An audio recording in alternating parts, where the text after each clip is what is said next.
हमारा आज का नॉवल एक रोमांटिक लव स्टोरी पे बेस करता है।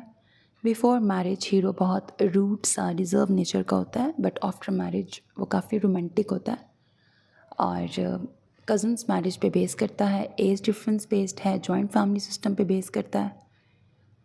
एक ही घर में हीरो हीरोइन रहते हैं और उनके ढेर सारे कज़न्स रहते हैं। हीरो को उससे शुरू से ही बहुत मोहब्बत होती है, जबकि हीरोइन उसको अपना भाई समझती है। इनमें एज गैप भी काफ़ी ज़्यादा होता है, तो उसने कभी भी हीरो को उस नज़र से नहीं देखा होता, उसको अपने भाइयों की तरह ही ट्रीट करती है। जबकि हीरो ने हमेशा उसको अपनी वाइफ़ के रूप में ही इमेजिन किया होता है। अब एक थर्ड कैरेक्टर भी जो कि इन्हीं की कज़न होती है, वो किस तरह से हीरो से शादी करना चाहती है, तो फिर क्या-क्या आगे से ट्विस्ट एंड टर्न्स आते हैं, वो सब कुछ आपको नॉवल सुन के पता लगेगा। हीरोइन पहले राज़ी नहीं होती, कत्तन राज़ी नहीं होती शादी के लिए, और यही चीज़ कहती है कि मैं आपको अपना भाई समझती हूँ एंड ऑल दैट। शादी के बाद भी उसके मुँह से बार-बार भाई ही निकलता है, क्योंकि वो बचपन से ही उसको भाई कहने की आदी थी।